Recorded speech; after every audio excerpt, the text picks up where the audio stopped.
Today, I am very pleased to announce that the Government of Canada is providing to the province of Ontario over $54 million over the next 3 years to support Ontario's guns, gangs, and violent reduction strategy. This is significant new funding, and it will focus on prevention, intervention, enforcement, and prosecution in related to gun and gang violence in communities, areas that I've spent most of my life working on. Specifically, Ontario will use this funding to target initiatives that stop and address violent criminal activity before it starts, and to provide exit strategies for youth already involved in gun activities. Ontario will also use the funding to support enforcement activities across the province to address existing, emerging, and underlying gun and gang issues. I know that my partners, the Attorney General and the Minister of Community Safety, will provide more details on these coming initiatives, but we are very pleased to see investments in gun and gangs enforcement, youth violence, human trafficking,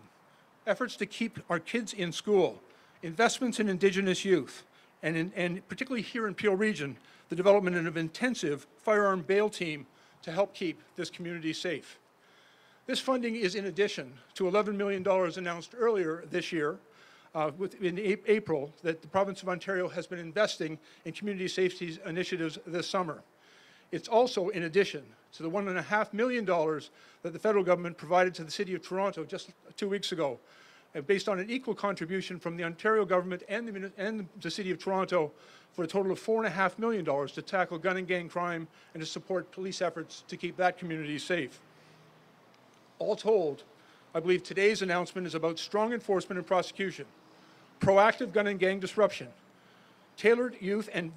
adult violence prevention that supports at-risk use and effectively addresses risk factors. I am very confident